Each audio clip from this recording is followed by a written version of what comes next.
आमाच्या विशेष बुलेटिनमध्ये आपलं स्वागत आहे. पाहूया विशेष बातमी. मंत्री उदय सामंत यांनी गेल्या 2 दिवसांपासून सुरू असलेल्या चर्चांवर प्रतिक्रिया देत अखिल भारतीय मराठी चित्रपट संघटनेच्या निवडणुकीत हस्तक्षेप केल्याचे आरोप फेटाळून लावले. या निवडणुकीशी माझा कोणताही संबंध नाही. आरोप करणाऱ्यांनी आधी वस्तुस्थितीची खात्री करून घ्यावी आणि विनाकारण माझी बदनामी करू नये, असे त्यांनी माध्यमांशी बोलताना स्पष्ट केले. पण गेले 2 दिवस ब्रेकिंगला मीच होतो. हे काहीतरी अखिल भारतीय चित्रपट मंडळाची निवडणूक चालू आहे आणि त्याच्यामध्ये कोणतरी विद्वान असं म्हणाले की माझा सहभाग त्याच्यामध्ये होता, माझा OSD काहीतरी तिथं होता. मला असं वाटलं की तो विषय खरं काल संपलेला आहे.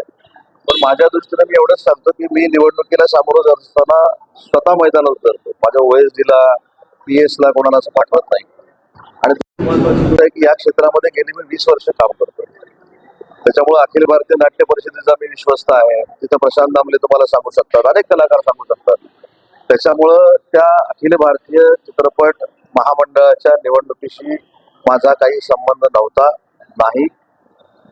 आणि जर संबंध ठेवायचा झाला तर बहुतेक काहीतरी 29 तारखेपर्यंत फॉर्म मागे जायची काहीतरी मुदत आहे, तुमच्याच चॅनलमधनं मी ऐकलेलं आहे. आणि तसं जर सहभाग घ्यायचा झाला तर 2 तारखेपासून मी कोणाच्या बाजूने राहायचं हा देखील मी सहभाग घेऊ शकतो. पण मला त्या निवडणुकीमध्येच पडायचं नाही.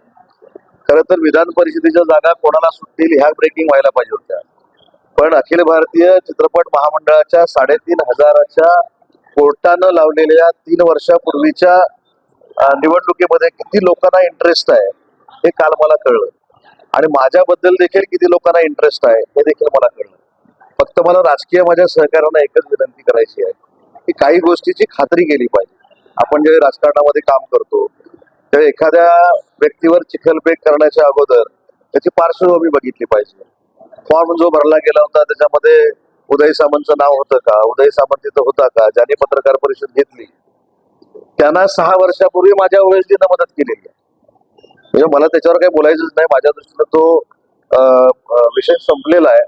पण एखाद्या गोष्टीचा कशा पद्धतीनं राजकीय डाव काही लोक खेळू शकतात आणि मी फुरसतीनं कधीतरी विधान परिषदेची निवडणूक संपल्यानंतर याच्या मागचे करते धरते कोण आहेत हे देखील मी पत्रकारांना सांगणार आहे. परंतु मला त्या चित्रपट महामंडळाच्या काही निवडणुकीमध्ये काही पडायचं नाही, कारण तेवढाच काय व्याप आमचा छोटा याच्यातला भाग नाही.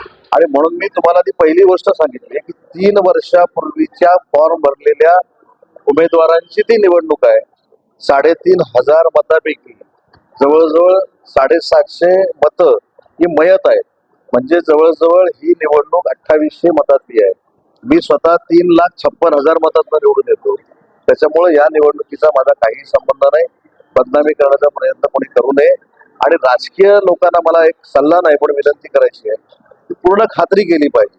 कोण तरी सांगतो काहीतरी म्हणून त्याच्यामध्ये आपण जाऊन ज्या काही टोकाच्या भूमिका घेतो आणि फार मोठं त्याच्यामधनं उदय सामंतची बदनामी करून मला काहीतरी फारच साध्य झालंय अशा आविर्भावाचे काही लोक फिरतात राजकीय, त्यांना मला एक सूचनावाचा सल्ला द्यायचा आहे की पहिलं आपण याचं सभासद झालं पाहिजे. आपण यांच्यासाठी काय करतोय हे आपण ठरवून घेतलं पाहिजे. म्हणून मी सांगितलं या सगळ्या संस्थांशी मी निगडीत आहे.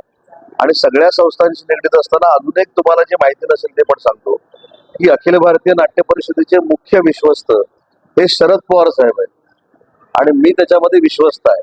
त्याच्यामुळे शरद पवार साहेबांचा पक्ष वेगळा आहे, माझा पक्ष वेगळा आहे.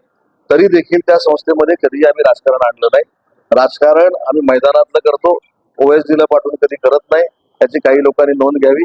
आणि माझ्यासाठी हा विषय 100% संपलेला आहे. वसई विरारमध्ये आप्पांचा नक्की राजकीय वर्चस्व आहे, आपल्याला कोणालाही नाकारता येणार नाही. मग क्षितिज असतील, आप्पा असतील, त्यांची बहुजन विकास आघाडी असेल आणि चांगल्या भावनेने जर रवी फाटकाने जर त्यांची भेट घेतली असेल तर चांगलं आहे ना. तुम्ही त्याच्यामध्ये म्हणजे मी आता जे बघितलं आज सकाळी त्याच्यामध्ये असं म्हटलं की बहुजन विकास आघाडी काहीतरी शिवसेनेमध्ये विलीन होणार आहे.